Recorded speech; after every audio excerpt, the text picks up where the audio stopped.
Welcome back to The Hustle. I'm Hanna, and today's guest is Elkus, CEO and founder of Helena, a global problem-solving organization. I was reflecting on this on the drive here. I was a jock for most of my childhood. I was extraordinarily interested in sports. I look back really happily at that. I think that living a life in which you actually are very one-track minded during your youth on a single thing, for me, that was skiing and then also other sports, was extremely valuable to me. I think I was very interested in a lot of other intellectual questions, but I hadn't really centered around that. I did all the normal things that a kid did. I built a bunch of Legos and modified Nerf guns and things like that. But I was just obsessed with skiing and ski racing in particular. And you've described yourself not as an academic, but you were obsessed with skiing. What led you towards, you went to Yale, you were on this path towards maybe a more financial role, but you pivoted. And what were some of those initial moments that brought you there?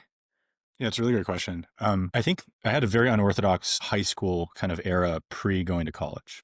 I was trying to ski full time. I never really made it to the really big leagues, but it was my passion. And in order to do that, I did not go to a traditional high school. Stanford actually offered one of the first years I attended it, a community called OHS, which is a school that is predominantly online. It actually gave me a really great taste of what I think the future of education is, which is online learning and accelerated learning that is not kind of brick and mortar. So I did this program, which was my high school. And through that, it was really offered to people that had some sort of extraordinary circumstance. So there was actors, there was people, vividly remember this, thinking I was a really smart kid and going to my advanced math class. And then I look over at the screen and there was like a 10-year-old from an Indian village who was just blowing me out of the water. And it was a great example of the school, which is, he did not have direct access to the level of education that his brain, desired and that he had acclimated to. And this was a great program for him. But I had, just to answer your question, had this really unorthodox background before I went to a brick and mortar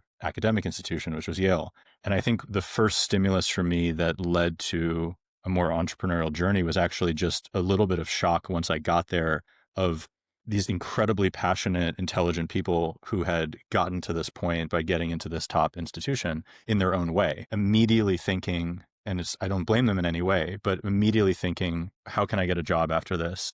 What are the exact pathways that I can have to kind of enter into the corporate world as a role through my Yale education? And there wasn't a pause there of like first principle thinking of, wait a second, who am I? What do I really care about? What do I want to optimize my life to? And then I'm going to figure out what path to go down.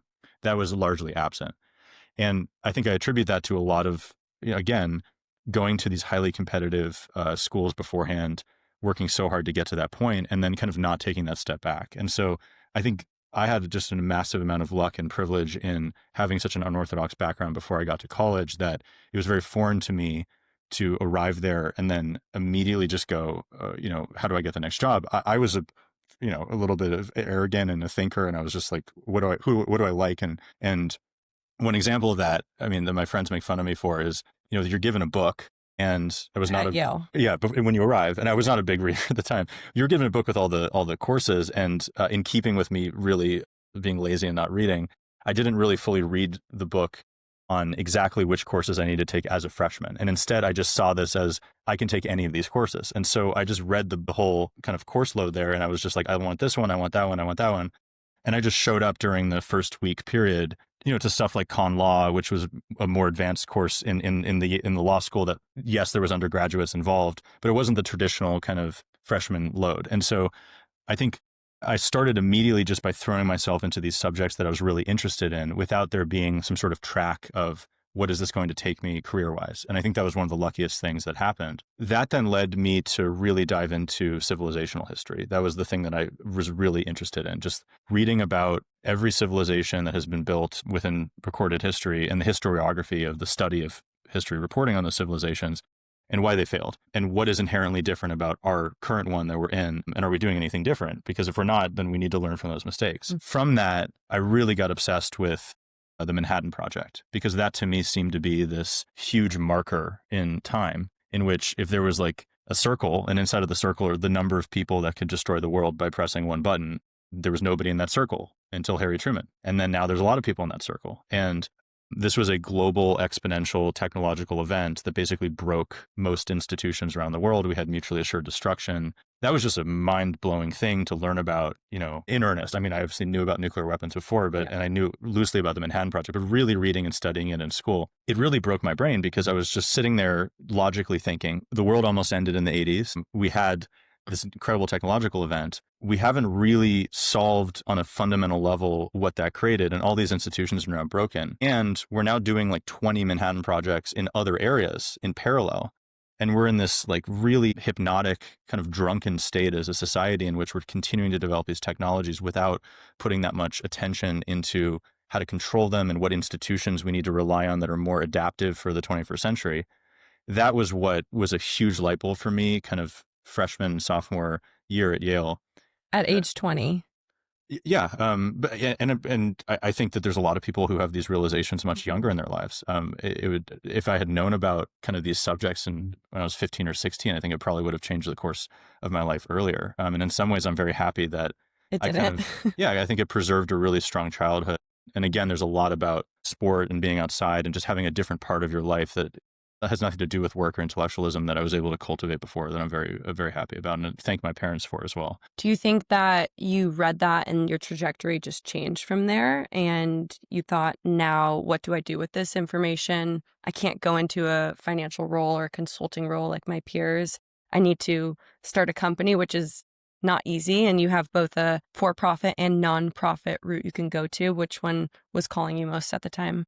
I will tell you the best that my brain is giving me my memories of at that time. And the reason I say that weird preamble is there's this concept that I really love. I think it's attributed to Peter Thiel called reverse founder syndrome, in which, Helena turns 10 next month. So I've been doing this for a decade. Thank you. I've been doing this for a decade now.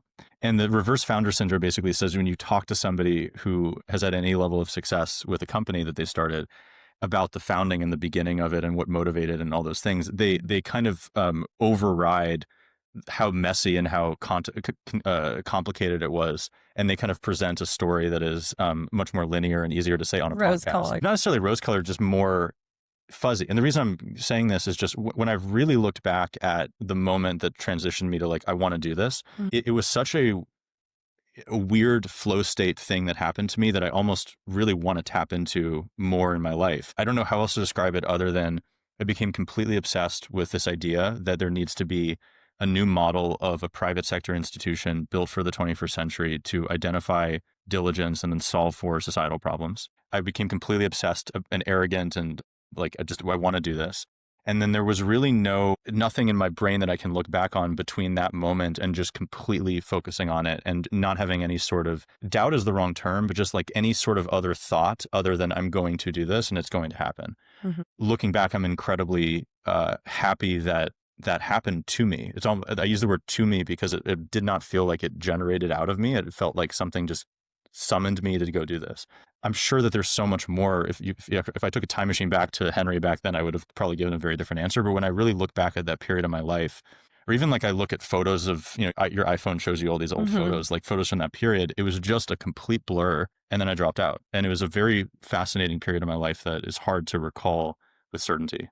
Do you remember being excited during that time? Were you scared, nervous, happy? Because that's a big problem to take on, but you must have been motivated to take that risk. I was too dumb and immature to quantify the risk that I was undertaking. Okay. I think I was too proud to think anything else. It was a total young male ego of why not? Let's do this. And I, again, very grateful for that because I think what I now know, a decade in of how hard it actually is and the challenges you face, also like the mental health challenges of just going at something for a decade. What's unique about Helena is it's not a startup where you do it for 4 or 5 years and you sell it. I want to do this the rest of my life. So another part of it I had no possible understanding of was I'm going to build something that, knock on wood, has a great chance of staying around for a long time. Am I set up for that? I wasn't thinking about any of those questions. So, and that's a good thing because I think that if I really overthought it at that moment, it would have been much more challenging to pull off and do. And I also had so much support and an amazing team that we built, right away as well. They say you don't know what you don't know, and that can help you start these things that to others would be so scary. Who were some of those people that you mentioned in the beginning that were supporting you, or some of the first people that said, hey, this is a good idea. I'm going to help you with this new venture? I mean, Sam Feinberg is my business partner. I would say is obviously the first person that comes to mind. And I'll say a little bit about him. I mean, he's completely brilliant. Almost makes me like emotional talking about it. But the reason why is, I had this idea, and then what I recall is just there was a lot of other students that were just around. Like you would go to, we had this library called Bass, which is this underground library. It's very beautiful, but it's a little dark. There's no windows. And I would just rent out like a workroom like this, kind of like this, and there would be windows. And then what I just recall when I go back in my memory is like at all times, like 5 to 10 people that were just there. And I was working on Helena, and they were working on it with me in some other way. But it was kind of like what I remember having conversations with them on is like, hey, I'm doing this like full time. And a lot of other people I think saw it as like a club, which makes total sense. Like you're a freshman in college or sophomore in college, and like you're doing this club after school. Sam was just very quickly defined himself as like, I'm very interested in this. Like this really is important to me. And then, when you start something like, again, as very nakedly ambitious with no track record and nothing of that, you get made fun of. And we got made fun of, very intensely. And in an environment like Yale, again, when you're young and you're inexperienced and you have a very high ego and you can be offended very easily and you're an emotional kid, it can affect you. And you don't understand that there's a whole world outside of this campus that it doesn't know who you are, does not care who you are. And so I think it was the moments in which we were being made fun of and there was quite a lot of scrutiny in which you are forced to actually ask yourself the question of, do I really want to do this? Because it's the most unglamorous and unproven moment it will ever be. And in those moments, Sam was really there. And that was the moment where I was very happy that he wanted to actually work on this. And we both dropped out shortly after. Also, Sam's mom, may she rest in peace, was a really big part of it, just really encouraging us to keep going and keep going. And there was a lot of people around me. There was a lot of professors and people in academia that I asked for help that did not want to help me. There was also a small number of people. Kyle Jensen comes to mind, who's a professor at the business school. He had no reason to help me, but I would go to his classes. It was an example of reading that book and just showing up at random classes, go to his clubs. And he was just an exceptionally kind and helpful person who made some introductions that were really, really helpful. And of course, my parents, my family, my sister, my brother, just to have people to rely on. But it was a really wild period of my life. And again, I'm so grateful. I still don't have the maturity that I need to have, and I learn every day, but I'm very grateful of the lack of cerebral development that I had at that time to not really know what the undertaking would have been, because I think if I had really quantified it, it would have been a lot harder. What are you pitching to people at this point, what you're doing? Because this is a global problem. You could go so many ways, but how do you, I want to join your company. I'm 25, or I'm an investor. What side of it are you working on most? Yeah. So the history of Helena is like defined by a series of extreme chicken and egg problems. And it's basically, I want to build an organization that does the following 3 things. Number 1 is somehow really world-class at attracting the people that have the ideas that could solve big issues. Like be an attractor engine to those people. So that's challenge number 1, is how to get those people. Step 2 is I want to be also world-class at conducting due diligence. So once these people bring ideas to whatever infrastructure we end up developing, I want to be able to like ascertain, is this idea going to work? And again, the structure of Helena is generalist, and now 10 years in, we have a lot of projects, but at the time it was completely open-ended. And so the challenge was somehow have the expertise to do that. And then finally, step 3, which is the hardest, is unlike that of a traditional think tank in which you do steps 1 and 2, and you realize, okay, this project's great, this person's great, this idea is great, and I've diligenced it, it should be done. What a think tank often does is write a piece of paper, publish it, and then there's no tangible action to implement it. The step 3 is I wanted to actually implement it into the world through capital allocation, funding the project, and then most importantly, operating the project. So that was the thing that I wanted to do at that time. And it's what we've now been able to build, which is incredible. So then the question was, okay, how the hell do I do those things? Where do you begin? Yeah. And I think where we began was people represent all of the assets that can allow you to do steps 1, 2, and 3. People represent ideas. People represent expertise. People represent money and resources to implement. And those are steps 1, 2, and 3. So how the hell do I get somehow people to work with me to be an asset base for the organization? That was the first thought. And that became the Helena membership. And so to answer your question, the pitch was essentially writing an email and hoping that my yale.edu email address would be impressive enough that somebody Yeah. would actually pay attention to it. And I just went to my dorm room, and I still have this Google sheet, and the axes are off. So like it should have been on one on the other. And I just researched all the people that I deeply respected in the world, learned about them. It was actually a really beautiful time in my life because I just was completely locked in on my computer, Mm. just Googling people. It was very weird, but I would just was like, this person's interesting. And then I would just spend a night listening to everything she had to say about this topic or that topic, or listening to every TED talk or whatever it was. And then I just tried to email every single one of them, Just emailing them. just crazy levels of emailing, thousands and thousands of emails, and basically saying, I'm a student at Yale. I'm trying to build, laughably, like a problem solving organization that will identify solutions. And I want to bring together all of these leaders. And my hook that I thought would work at the time was I'm going to get half of them to be younger, next generation people developing these technologies and services, or experts in some other area. And then the other half would be the kind of mentors, the people that are older, extremely accomplished, who have kind of been there and done that, but are looking for the next wave. Mm. That was a good hook. But essentially what it was just epic levels of cold emailing, and then epic levels of, frankly, apologies to other people that run these organizations, but sneaking into conferences, showing up at conferences, seeing somebody was going to speak there, and then just harassing them after the talk, and just wearing a suit so I could come off as older, and just saying very passionately, this is what I'm doing. I really would love for you to consider having a phone call with me about it.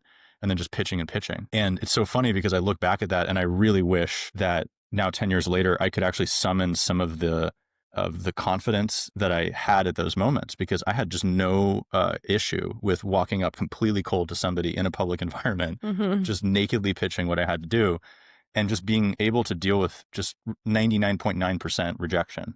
And you only need one person to say yes. And finally, we got Myron Scholes, who was the first member, who was a Nobel Prize winner in economics, extremely lucky.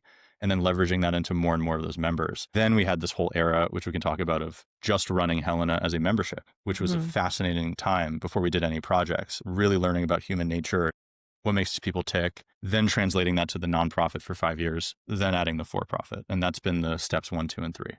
What do you think he saw in you in the beginning, besides this confidence that you said? Because you don't have a record at that point. You don't have an expertise, and you're young, but you're hungry. So we had an insight that really early on that I'm so glad we had, because it really separates us from the pack when it comes to organizations that have memberships. First of all, I think what is so great about Helena at this point is that the least important thing about the organization is who we know now. It's just about the work we've actually done in the field. But you're right, at the time we had done nothing. Yeah. The insight that we had was that even the most accomplished people in the world, they go to sleep at night with anxiety that they will not do a set of things that they've set out for themselves over the next 5 years. And a lot of organizations that try to recruit really impressive people to work with them are centered around, number one, monetizing their name. Like, hey, we're going to get you to speak at this conference. We're going to pay you to do it. And then it's going to be an ad revenue deal where if your speech goes viral, we'll sell ads, or we're going to sell tickets to the event.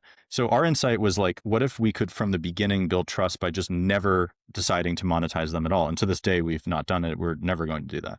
I think that built trust. But number two, it was sitting with them during the onboarding process of pitching them and then getting them into the organization, and literally just saying, when your head hits the pillow at night and you're anxious about solving whatever problem you're trying to solve over the next 6 months, 1 year, 2 years, 5 years, what asset is missing that you don't have? And you're like, wow, I really wish I had this one thing. That would be the unlock. And it turns out no matter who you ask that question to, no matter how famous or rich or powerful they are, they always have an answer to that question. And oftentimes it's not money. Sometimes it is money, but oftentimes it's like, don't understand this specific technology, and I think it's critical. So I remember for Myron, one of the things he was curious about early on was crypto. This was when Ethereum became, what it was, and Bitcoin was starting to really rev up. This is a guy who, if I can paraphrase it correctly, literally became a Nobel laureate in the pricing of economic assets. And here you have a new class of assets. And the biggest question at the time was, where's it going to go price-wise? And what are the underlying kind of econometrics of this? So being able to bring him to some of the early crypto leaders was an example of even in a social context, getting him what he needed at that exact moment.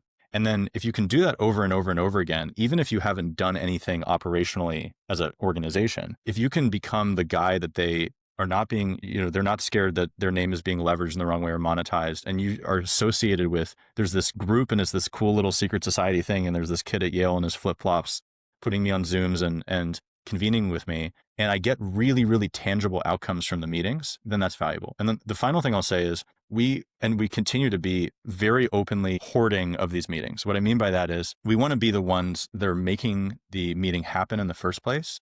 We want to be in the room, overseeing the conversation, taking extreme levels of notes. And then most importantly, we want to just be dogged about follow-up.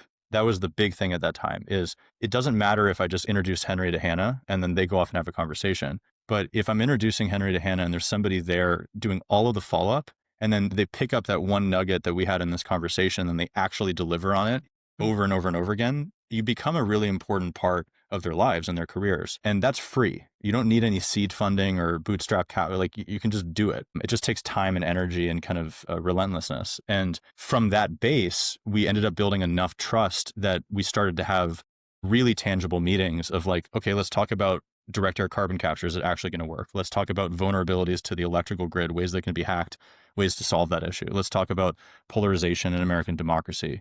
Let's talk about future pandemics. And then we started having really operational conversations. And then at that natural point, it was, let's do something about it. And then it's, okay, we need some money. Well, there's a billionaire in the room and we've been talking to him for 6 months about this. Can you cut a check? And so at that point, it's not solicitation. It's we're a group, we're a working group. We're going to go do this. And it became a natural outgrowth of that to actually do operational projects. And that was the big flip for us. Yeah. Were they all willing to do it right away, or did they have some apprehension of, we don't know this person, or was the 5-year period of building that trust even within their own group? Yeah, the only way I can describe it is we've never had an overnight success moment at Helena. And trust me, I really wish we had. I really wish, another thing we never had, thinking just about the for-profit and the nonprofit, is we had, I'm so grateful for the folks and the organizations, the foundations that donated to nonprofit projects to get us to where we are, and also my investors.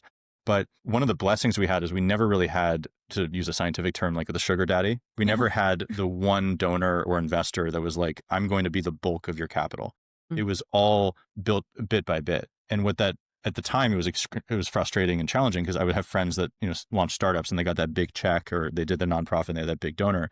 But what's helpful is it ended up diversifying our capital base. So we never had to worry every night about, if we're going to lose this guy, everything's over. So I think that was helpful, but it was very incremental. Were they strategic partners in this, or were they just giving the check and trusting that you had their vision in mind? The membership is strategic by nature in the following way, which is the idea for the membership is for everything that is necessary to do steps 1, 2, and 3 of source the idea, do the diligence, and implement. We want to be able to have within the membership the assets necessary to do that. So in various forms, the members have been, some of the members have been just people that source the idea or make the intro, or are the academic or the technologist that has the idea. And then some other members have just been that perfect person who's the expert in that one area that oversaw the due diligence. Yeah. And then some of the other members are people that cut the check. And then on top of that, there's members that are all 3 of them or combinations of it. And so the idea is not that and again, I think this is one of the parts of the structure of the organization that worked out really well, is by realizing that we can't predict the exact way in which the members will be involved in the projects, but just trusting that if everybody is in the right place at the right time, that will organically come forward and emerge out of it. That was the key unlock. It was just not trying to overthink that part. And the bet that we made that paid off was that if we just produced really best-in-class ideas, that those would end up being funded and that we would be able to get there somehow. We didn't know how, but we just knew that we would produce the relationship necessary to get the money to do it. And that was very helpful. What was one of the first ideas that gave you that aha moment? And obviously, like you said, there were so many challenges along the way, but maybe there was one that stands out in your mind even today? I think the one that I really feel very proud of is a project we did called Shield. So this is, it's one that it's not a sexy project to the majority of the public, but it was the perfect exemplary project of Helena's model really working. And it was so early in the organization's development that I just remember sitting there going like, oh my God, we really have something. And this was just having a really fascinating set of conversations with the Helena members, predominantly that were in the intelligence and military community. And we had a whiteboard up. And on one of it was the circle of that I talked about before, is like people that are crazy enough to actually do something that is existentially bad for the world. So like, what are the existential threats that we have. And then the other one is which existential threats already have technological solutions to them, but haven't been implemented only for like really bureaucratic or dumb reasons where we don't need to innovate our way out of this problem. The technology already exists, but it just hasn't been put in. Where do those intersect? Because that would be a really amazing project to do, is solve for an existential threat problem with a technology that we don't need to invent. It already exists. Yeah. And so the one that kept coming up over and over was the electrical grid's vulnerability. That the electrical grid is one of the largest, the North American electrical grid is one of the world's largest single real systems. And we rely on it for everything. I don't need to pitch, why we need the electrical grid. And that it was incredibly vulnerable. Like it can be hacked by foreign adversaries through its SCADA systems. It can be physically attacked. The Russians did 2 dry runs. There's an amazing Wall Street Journal piece you can look at it, in which 2 separate times there was physical attacks on the Metcalfe substation, which is one of the key power generation facilities that gives power to Silicon Valley. It can be fried by solar storms, like what happened in the 19th century called the Carrington event. Thankfully, there just wasn't enough electrical equipment, but there was a coronal mass ejection, which is a solar storm that reached Earth and actually fried almost all electrical equipment. And then on top of that, there's extreme weather. So in California and Texas, very famously, there's been extreme weather, hot and cold, hurricanes, blah, blah, blah, that can take down the grid. And so this became this like incredibly fascinating thing to us. And then we asked ourselves, okay, how the hell has this not been solved? And I'm going to completely oversimplify it, but a lot of it had to do with politics and bureaucracy. On the politics side, you had, at the time, people that were seen as kind of a little bit extreme right, who saw this issue as, oh my God, North Korea is going to explode an EMP over Kansas at 10,000 feet, and this is an existential threat, and we need to kind of protect the grid from that. And the Democrats kind of looked at that and pointed fingers and said, this is like crazy, kind of scare tactic stuff. Meanwhile, there was people that were seen by the right as a little bit left, that were saying, we need microgrids, we need all these other solutions. And I think the criticism of that was, that's not economically feasible, like, it's a big challenge, blah, blah, blah. So there were these 2 well-meaning groups that both wanted to solve the same problem on different sides of the aisle, but there hadn't been a real focus on it.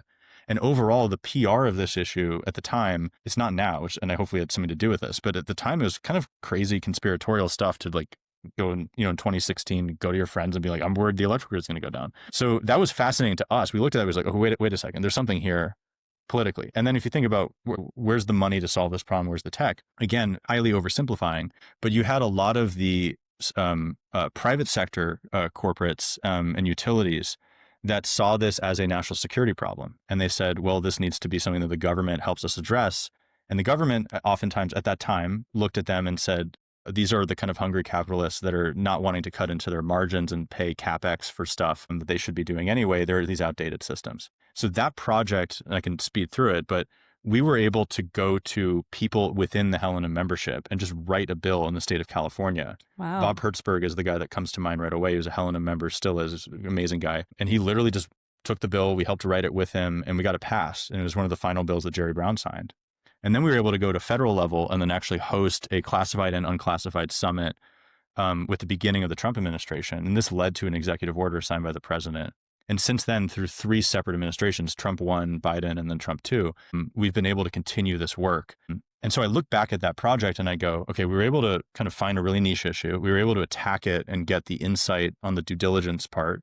And then we were able to use the network that we already have to kind of test the thesis that a small number of people, if they're working very, very closely, can actually solve these really thorny issues. Again, it's not the sexiest thing we've ever done. It hasn't been on the cover of the New York Times, but I remember sitting there with Sam and the rest of our team and going, okay, we have something here. This is a repeatable structure. And it even translates to the business side when we're investors. So we have this whole thing as a VC firm about trying to king make companies, find a technological solution that could be a great business and solve a massive problem. And then use the network and the membership and mainly the general partnership and the limited partnership that we've built on the for-profit side, and then draw from that to actually bring really meaningful support to those companies. And so everything goes back to that kind of king-making strategy. It seems like there could be so many issues like that, like you said, that could be replicated, and then you can find the problem and you can solve it with your membership, but you only have so much time. Which ones did you focus on in the last, it's a 10-year-old company, last 5 years, which ones have you focused on that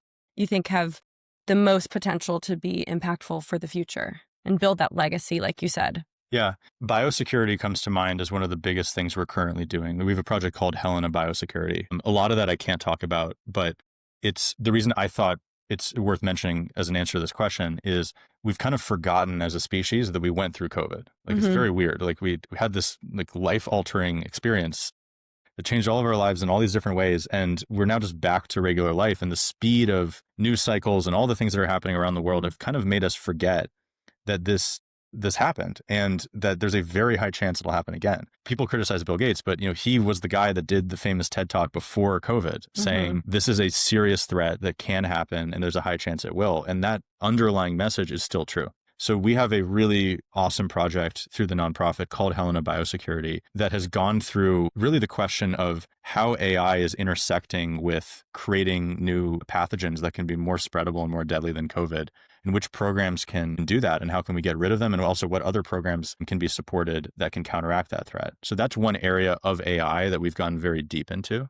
I think on the business side, I would cite two main areas that when I really think about the emotional energy we've put into it and the passion. One of them is psychedelic therapy. I can talk for hours about this, but I think the short of it is just, I find it so fascinating that there are treatments that have been around sometimes for thousands of years. Some of them have been around, Merck synthesizing MDMA for the first time, I believe in like 1905 or the early 1900s, where we just know that something works and it has not been implemented yet. And it's not been implemented mainly for cultural and political reasons. And as much resistance as psychedelics has had from the pharmaceutical companies, surprise, surprise, now some of these big pharma companies are now commercializing it and they're doing exceptionally well. And so this tide is changing. And this is an area we've been working very heavily across things like MDMA assisted therapy for PTSD, but also Ibogaine for opioid addiction, for severe PTSD. And there's also so many different indications like postpartum depression, mood disorders, all of this. I just think that it's going to be 50 to 60 years from now, we will look back at this inevitability of like, why did we not do this earlier? That there's so many, the amount of people that unfortunately have passed from suicide through PTSD just alone, just from the military community, just taking that, where there's one drug on the market that they're essentially given and it just doesn't work. And so that I could talk for hours about that. And then I would say, next gen energy production. I'm a big fusion guy. I'm young and inexperienced enough that I haven't seen all of the cycles in which fusion hasn't worked. The joke is that it's 30 years away every 30 years. So I say that with humility, but that's been a big bet we've made. And I can't see a future that can actually have the baseload power generation necessary for AI. And even before the AI boom, it was still bad. And I think fusion is just one of the most meaningful projects, scientific projects that humans are currently doing that needs to get a lot more attention and also needs to be demystified. There's so much PR and kind of issues with just nuclear power, fission and fusion. And so I really just love talking about that and educating people on it. So there's a lot more. I could talk for hours, but I would say those. How do you focus then if you have all of these businesses to work on and these problems to solve? Do you become the expert in it? Do you bring the expert in? Do you educate? What's the step? We're living our lives, but you're solving the world's problems. How do you even begin that process? We're not solving the world's problems. You're trying to? We're working on solutions that could, if possible, implement solutions to those Someone problems. has to try. I think, there's so many different parts of that. So the first question is, how do you choose stuff? And the sad answer is you have to, especially when we have high concentration, meaning we are doing a smaller number of things at a time and trying to go very deep into them. There's another approach, which is just do a bunch of things at a time, but do it very loosely. I'm personally somebody that thinks Helena is best off when we do a small number of things. When you do a small number of things, the most painful thing is you miss stuff. Like something that you saw and you met the guy and you decided not to do it ended up working. And my ego gets hit with those, but sometimes when it ends up working, I just have to clap and say it's great that somebody else did it. There are other times that are very painful when you see somebody and you really believed it could work and then it was misexecuted. And then of course, egotistically, you think maybe I could have been helpful in some way. So I do think that's an emotional management thing. There's a lot of boring stuff just on how do you run an organization that can have the teams necessary to do this autonomously. And this goes to your question on expertise. If I am the biggest expert on a subject that Helena is working on, we will fail. I'm a Yale dropout who is probably going to be a philosophy major. And I'm not a plasma physicist from MIT. So we live and die based upon some of the most exceptional people running these projects. My job is I need to be the game hunter. I need to bring the money in. I need to source the ideas, and I need to communicate kind of between the different communities that need to talk to one another and bridge those gaps. I think that's where my skill set has to be. Of course, though, this goes into, I'm an obsessive reader and I really want to understand these things. I throw myself as much as possible into the weeds, even though I'm not, again, the person that needs to be the leader of it.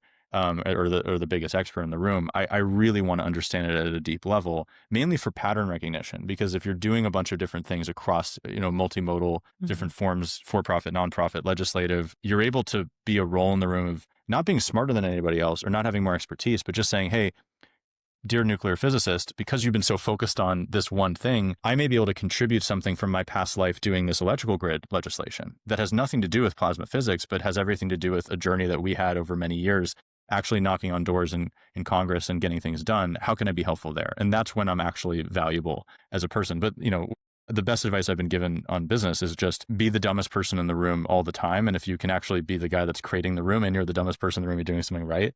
And be very anxious if you're sitting in the room going, oh, I'm the smart guy here. I really know what's going on. That's a good piece of advice. I think there's so many pieces of advice. And as you've gotten more successful, I'm sure you've had people give you their advice. What was something that you took early on that didn't serve you well and you had to find your own path? Wow, that didn't serve me well. Oh, I'm going to choose something that we decided not to do. It was something it's just the first thing that comes to my mind was something that we were consistently over and over and over told to do early, which was make money. You guys do not have a viable way to produce revenue generation.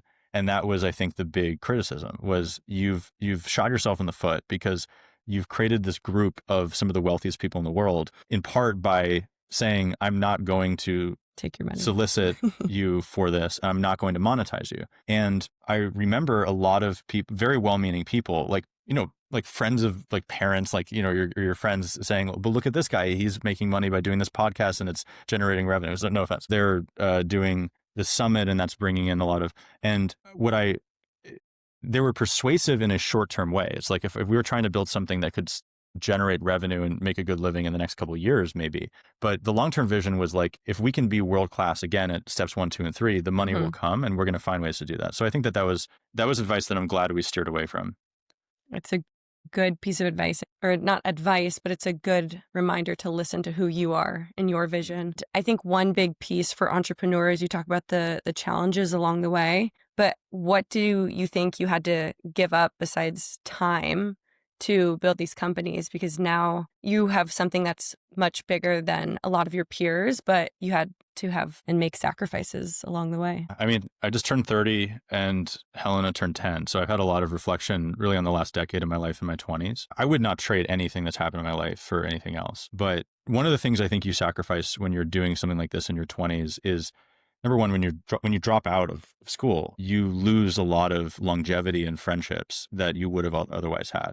I love my friends from college. I just was not able to invest in those friendships in the way that they were able to. I went to a bachelor party recently and was really reunited with a lot of friends that I went to college with. And it was just sad because we really became friends and renewed that friendship again, but I just didn't have the time to spend with them. The other one is it's just mental health. I mean, it's the really simple thing about being an entrepreneur, and it's not rocket science, is you are constantly paranoid at all times about what will go wrong, what can go wrong, and how to prevent it. And when you are an employee, you don't necessarily have to do that. You can work, go home at 5 or 6, and then you don't have to think about what could go wrong with the company you work for. And so when you have your own thing, so much of your identity is tied to it. And also your brain is still developing in your 20s, And so your maturity is still developing. And so I look back and it's just true confrontation with fear, public embarrassment, just shocks to your mental health, anxiety, paranoia of how do I get this done? And then this constant question of just how can I be the best possible version of myself? I saw this,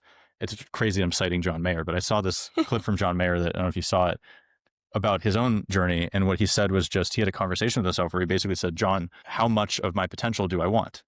And it's a really interesting question to ask yourself. Like, are you okay with 50% of your potential? If you do 50% of your potential, you can have a lot of time for relaxation, all this stuff.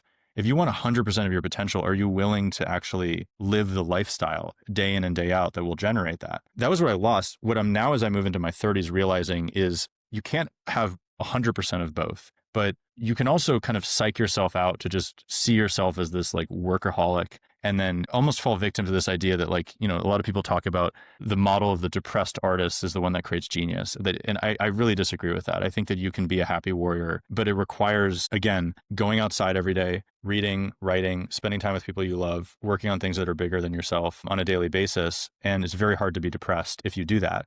But if you are isolated and you're just staring at a screen all day and you do that for a decade, it will break you. And that's one of the things I really learned over the last 10 years. Do you think that you had to reach a sense of failure during that period to see that through? Or was it working through things that isolated you? And then you talk about reading a lot. Mm-hmm. Were there books that you saw, I can gain this knowledge and there's a new world out there to enter, and your mind was just expanded in a sense? Yeah, it's both. I think the one thing I tell everybody is you can never read too much of the humanities. Yes, you should absolutely read science. You should absolutely read nonfiction. But again, it is very hard to be an inward sociopathic egotist if you've read all of Dostoevsky or you've read all of Tolstoy, or you've like really understood the classics and you can actually read about the people that came before you, the contribution they've had to society, reading about the different archetypes of human nature.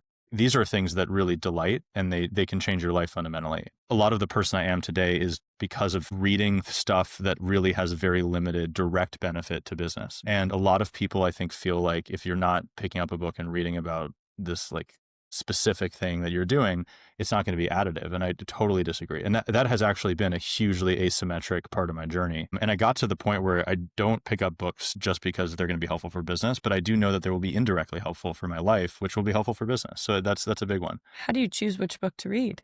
I don't know how many years ago I did this, but I started an Instagram page, and my thesis, which ended up being right, was that if I can use social embarrassment via social media to force myself to read a bunch of books, that will be very helpful. So my idea was, I have this Instagram page called Elkus, and every time I read a book, I take a photo of it and I review it. And these are bad reviews. These are notes. These are not like... I've read them. They're not bad reviews. Thank you. But it's this incredible... I had no idea that the number of people that would care about this page. Yeah. And by the way, I've gotten so much business benefit. I've had investors who I've never met before that say, I follow your page and I was interested in what you're doing. And then they ended up cutting a check and being an investor with us or something like that. But that has been very helpful. And then to answer your question directly, the followers of this book page have given me an absurd amount of incredible recommendations because they come from all walks of life. They're from all around the world. I just read a Paleolithic cave art textbook. I don't even know what that means.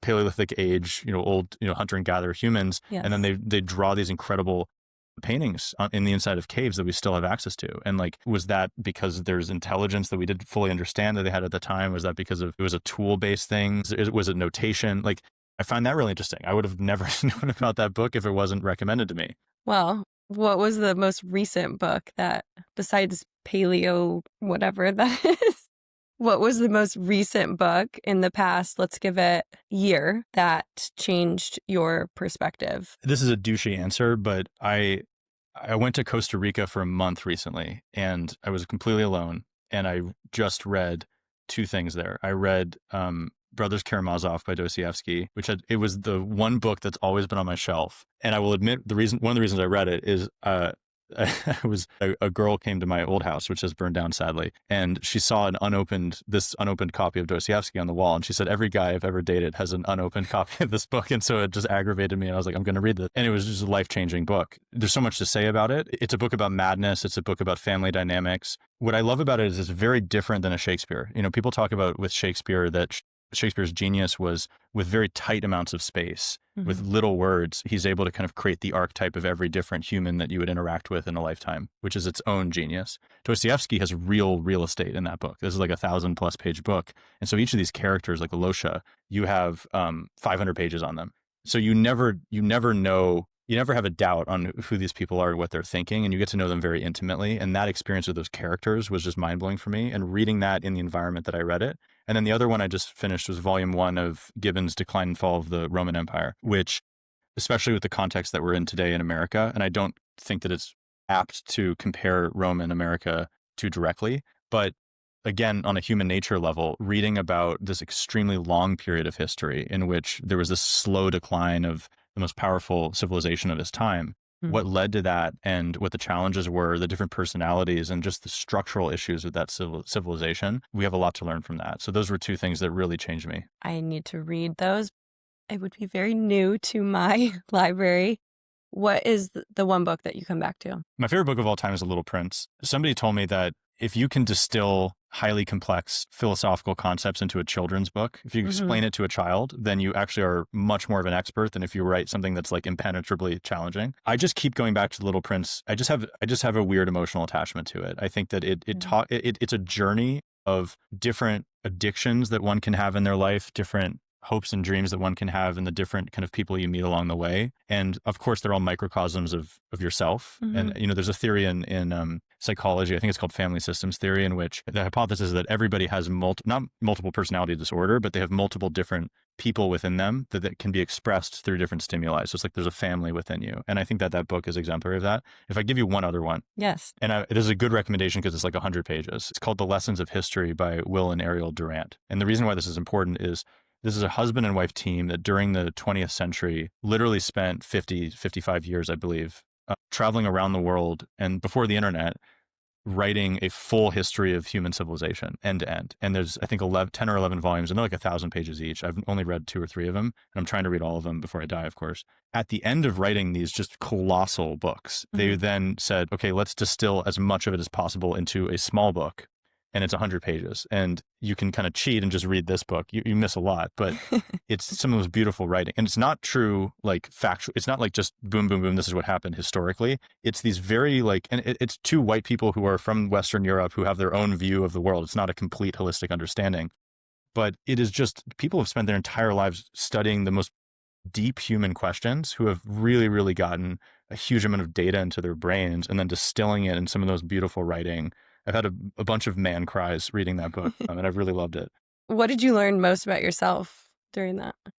During reading that book, or I guess not even about yourself reading that book, but throughout this process, we can take an even larger view of it. What have you learned over the last, you said you started reading these books closely in the last 10 years, maybe when you started Helena. Yeah. What have you learned about yourself throughout that process? Because you always go back to reading. Sure. So what is it? Oh, I can say something that's very extremely powerful for me, which is, and this is both completely ego breaking and freeing, and it can unleash a lot of power in you, which is just, we stand on the shoulders. Like, there are no objectively original ideas. They're just combinations of other original ideas that you can put together in different combinations that give rise to a new expression for a thing. That's what technology is. That's what science is. I mean, definitionally, it's what AI is becoming. We have to train these models on stuff. So that's number one. Number two, everything about like the clothes we're wearing, the studio we're in, the electricity that powers all of this. This is an amalgamation of things that have already been invented that we stand on the shoulders of. And so it is incredibly humbling if you think that you are truly a unique or differentiated great person that is like contributing to society in a way that nobody else has. It completely destroys that notion when you really read history and understand that there's a massive privilege of just being here. So I would say that that's one. But then once you go through that experience, you then go, wait a second, I have an opportunity that I actually is incredible, which is that all these people, so many generations of people that are no longer here, have allowed for a platform that I can then stand atop of and then do the next rung, and I can actually contribute to that. And that's really what humanity is. And that's what it means to be a human, is to contribute to this. And one of the main roles, that's why having children is so important, it's why education is so important, is every generation is just a passage of knowledge from the last to the next one. And that's what our role is for our children and for the people that we will teach, in effect, is just how can we improve things just a little bit and then give it to the next person, and not regress, but progress through time. And I know that's kind of a wonky thing to say, but that's what gets me out of bed in the morning is can I contribute to that even in a small way? Well, I was going to ask, what does the hustle mean to you? But that's kind of a summarization of that. What's getting you out of bed? What's keeping you going? I think there's two jobs that humanity has. And people really miss this, in my view. The first job is to progress civilization. And that's just rolling up your sleeves, innovating, engineering, all the Elon stuff, right? The second job is to enjoy what we have already built. And this goes into music and the arts, romance and reading history. I mean, just enjoying what it is like to be a human and to actually revel in that. And I fear that each of these communities is slipping farther and farther away from one another. And some people, I think, look at that other qualitative part of humanity, of enjoying what we have built in the arts and those things, as this kind of distraction that they don't deserve if they're a builder. And then there's people that are the artists of the world that look at the builders and I think feel alienated from them and feel as though they're this kind of automaton NPC group that is just kind of doing something outside of them. And both of those are wrong models. And I actually think that you can live your life and do both at the same time. And as I get more and more older and a little bit more mature, I realize that there's actually a lot of utility in both of those. And so to me, hustling is not the right thing to do if you don't understand the duality there. Mm-hmm. You have to do both. And hustling has more of a definition to it when you can enjoy it and you can express it through artistic means or qualitative means rather than just quantitative. I think that's a beautiful way to describe it and a perspective I haven't heard. So thanks for sharing your story and your experience and the businesses and the people that you're working with, because it's extremely impactful for me to hear, and I know my audience will enjoy it as well. Yeah. So thank you for coming on The Hustle. Of course. Thanks. Thank you.